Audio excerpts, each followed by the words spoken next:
Assalamualaikum warahmatullahi wabarakatuh. Selamat malam teman-teman semua. Apa kabarnya hari ini?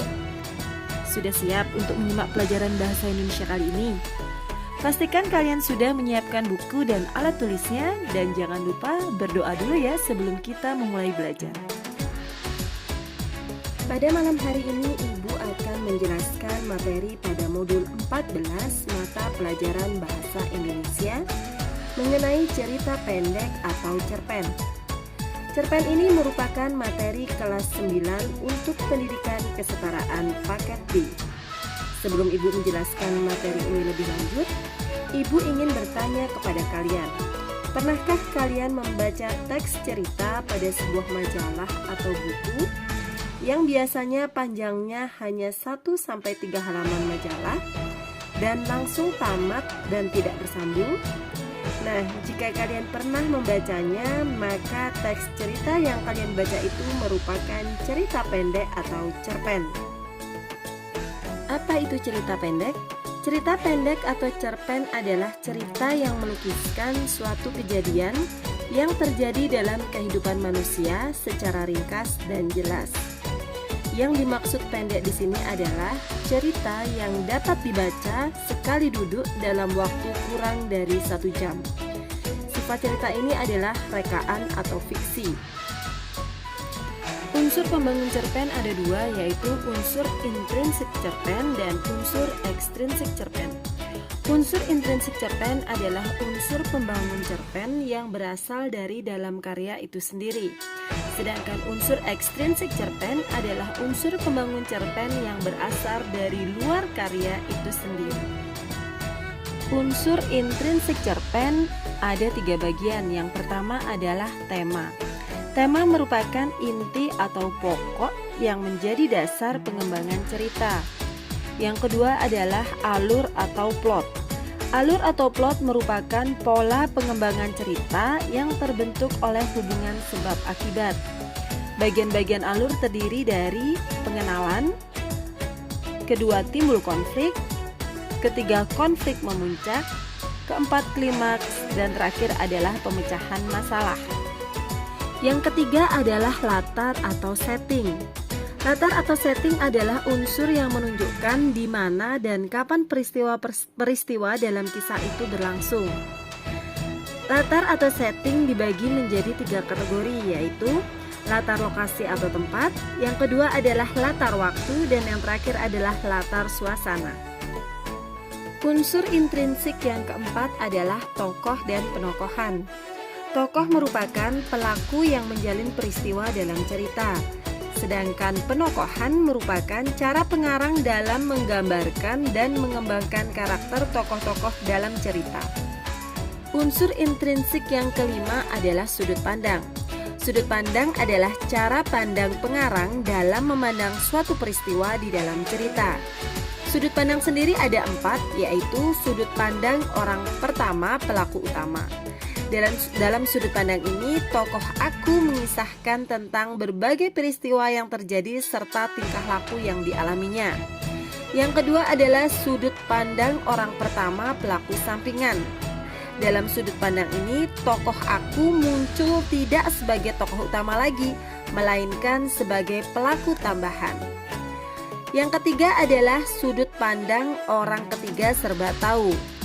Dalam sudut pandang ini, tokoh dia, pengarang atau narator menceritakan apa saja hal-hal atau tindakan yang menyangkut tentang tokoh dia. Dan yang terakhir adalah sudut pandang orang ketiga, pengamat. Nah, dalam sudut pandang ini berbeda dengan sudut pandang orang ketiga serba tahu. Di sini pengarang hanya melukiskan apa yang dilihat, dialami, dipikir, dan dirasakan oleh tokoh tersebut, tetapi terbatas pada seorang tokoh saja. Unsur intrinsik yang terakhir adalah amanat. Amanat merupakan sebuah pesan dari seorang penulis atau pengarang cerita kepada pembaca agar pembaca dapat bertindak atau melakukan sesuatu. Nah, sekarang kita akan membahas mengenai unsur ekstrinsik cerpen. Unsur ekstrinsik cerpen memiliki 3 aspek. Yang pertama adalah latar belakang masyarakat. Latar belakang masyarakat merupakan faktor lingkungan masyarakat sekitar yang mempengaruhi penulis dalam membuat cerpen tersebut. Nah, ada beberapa faktor yang mempengaruhi penulis, antara lain ideologi negara, kondisi politik, kondisi sosial, dan kondisi ekonomi. Aspek yang kedua adalah latar belakang penulis. Latar belakang penulis adalah sebuah faktor dari dalam diri penulis yang mendorong penulis dalam membuat cerpen. Latar belakang penulis ini terdiri dari beberapa faktor, antara lain riwayat hidup penulis, kondisi psikologis, dan aliran sastra penulis. Nah, aspek yang terakhir adalah nilai yang terkandung di dalam cerpen. Ada beberapa nilai yang menjadi aspek ekstrinsik dalam sebuah cerpen. Nilai-nilai tersebut antara lain adalah nilai agama, nilai sosial, nilai moral, dan nilai budaya. Dalam pembuatan cerpen, kita juga harus mengetahui tentang struktur atau kerangka dari sebuah cerpen. Adapun struktur cerpen itu sendiri meliputi yang pertama adalah abstrak. Abstrak merupakan ringkasan dari sebuah cerita, di mana abstrak ini merupakan inti dari cerita yang kemudian dikembangkan menjadi beberapa rangkaian kejadian. Struktur yang kedua adalah orientasi. Orientasi merupakan hal-hal yang berhubungan dengan tempat, waktu, dan suasana yang terdapat dalam cerita. Unsur yang ketiga adalah komplikasi. Komplikasi merupakan rangkaian kejadian-kejadian atau peristiwa-peristiwa yang berhubungan dan bercerita tentang sebab akibat kejadian sebuah cerita. Struktur yang keempat adalah evaluasi. Evaluasi merupakan konflik-konflik yang terjadi dalam cerita yang arahnya ke titik klimaks atau puncak permasalahan, dan kemudian mulai muncul gambaran penyelesaian dari konflik tersebut. Nah, struktur ini merupakan yang sangat penting karena struktur ini menentukan menarik tidaknya sebuah cerita. Struktur yang kelima adalah resolusi. Resolusi merupakan penyelesaian dari evaluasi. Resolusi biasanya sangat dinanti-nantikan oleh pembaca, terlebih pembaca yang sudah penasaran dengan kelanjutan bagaimana ceritanya. Dan struktur yang terakhir adalah koda. Koda merupakan pelajaran atau nilai yang bisa diambil dari cerita. Koda juga berarti suatu hikmah yang terkandung di dalam sebuah cerita.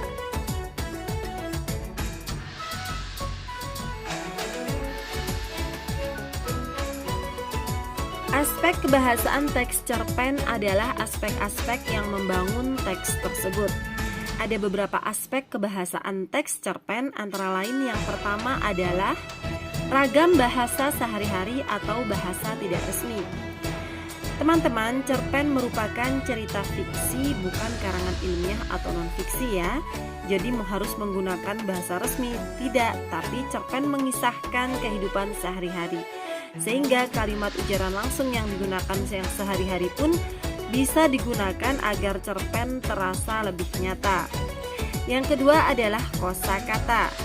Seorang penulis cerpen harus mempunyai banyak perbendaharaan kata. Pilihan kata atau diksi sangat penting karena akan menjadi tolak ukur kualitas cerpen yang dihasilkan. Dan yang terakhir adalah majas atau gaya bahasa. Peristiwa pemakaian kata yang melewati batas-batas maknanya yang lazim atau menyimpang dari arti harfiahnya. Jadi majas disebut juga sebagai bahasa berkias yang dapat menghidupkan atau meningkatkan efek dan menimbulkan konotasi tertentu. Ada berbagai macam majas, antara lain adalah majas perbandingan, majas pertentangan, majas pertautan, majas perulangan, dan kalimat deskriptif.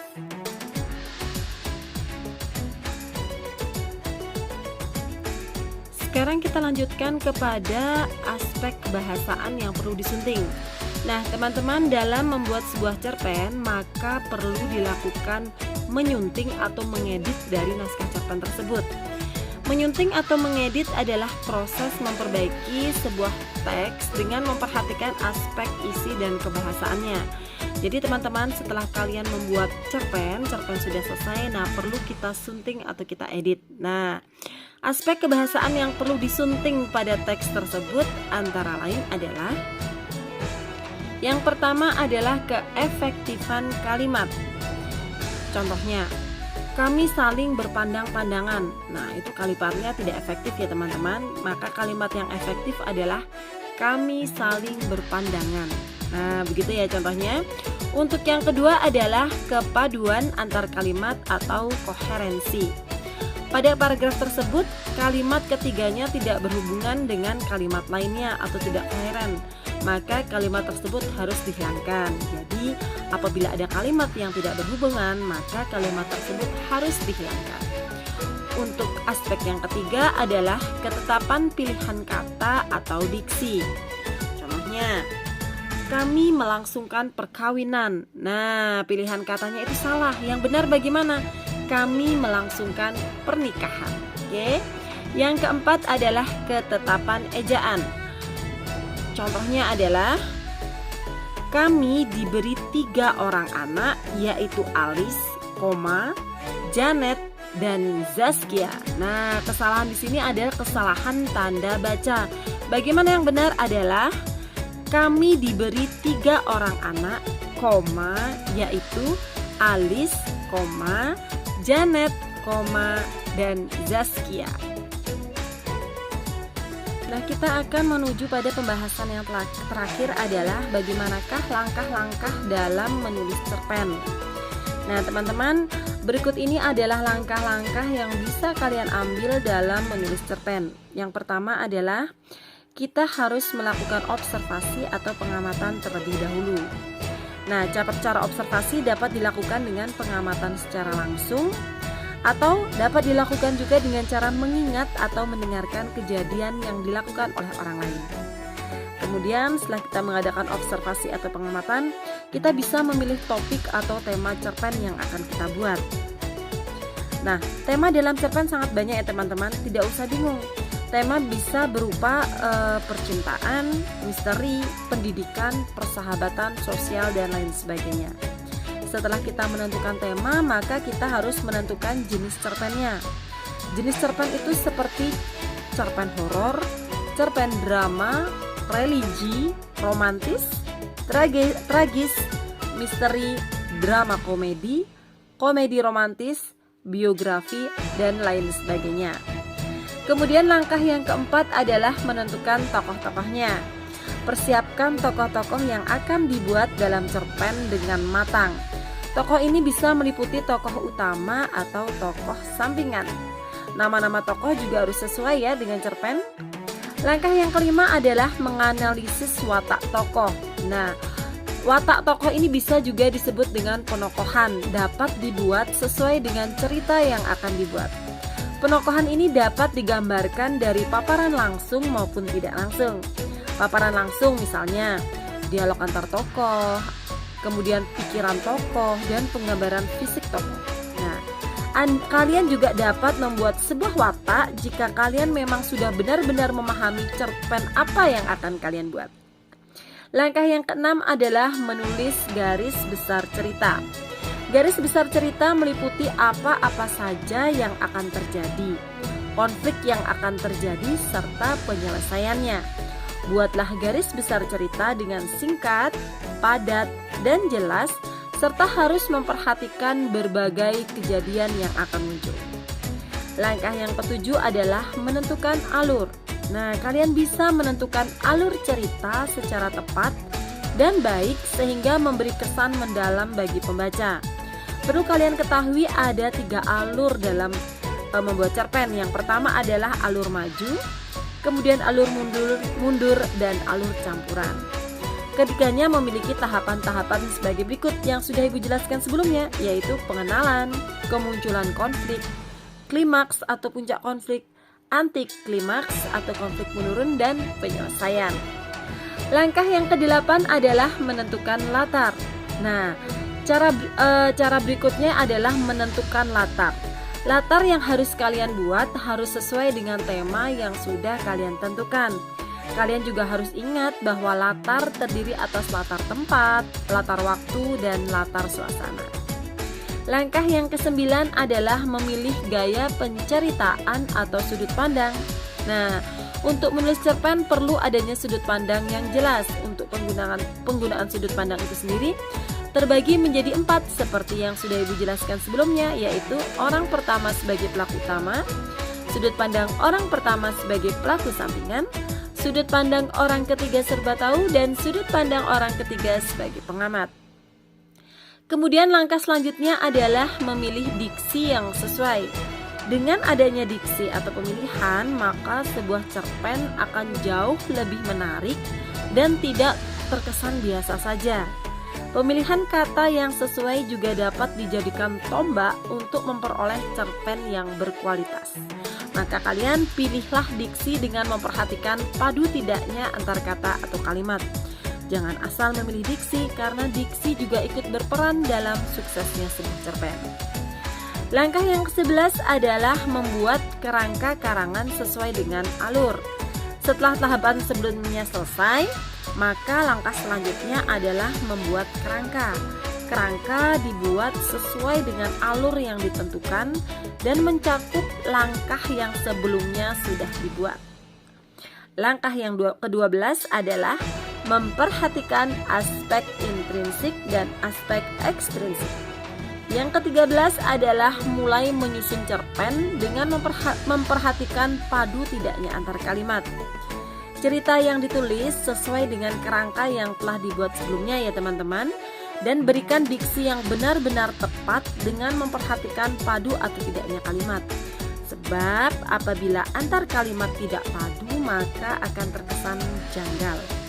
Nah, langkah yang terakhir adalah memberi judul yang paling sesuai dengan cerpen yang akan kita buat. Buatlah judul yang semenarik mungkin berdasarkan isi cerpen. Judul bisa bersifat unik, berkesan, beda dari yang lain dan jarang ditemui.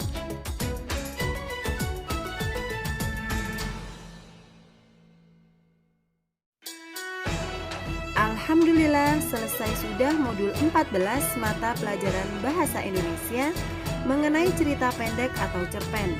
Ibu harap setelah kalian memahami materi ini, kalian sudah bisa membuat cerpen sendiri di rumah. Semoga apa yang Ibu sampaikan pada malam hari ini bisa bermanfaat dalam menambah wawasan keilmuan kalian. Ibu mohon maaf apabila selama menyampaikan materi terdapat kata-kata yang kurang berkenan untuk kalian. Sekian dan terima kasih. Sampai jumpa pada materi berikutnya. Selamat malam dan wassalamualaikum warahmatullahi wabarakatuh.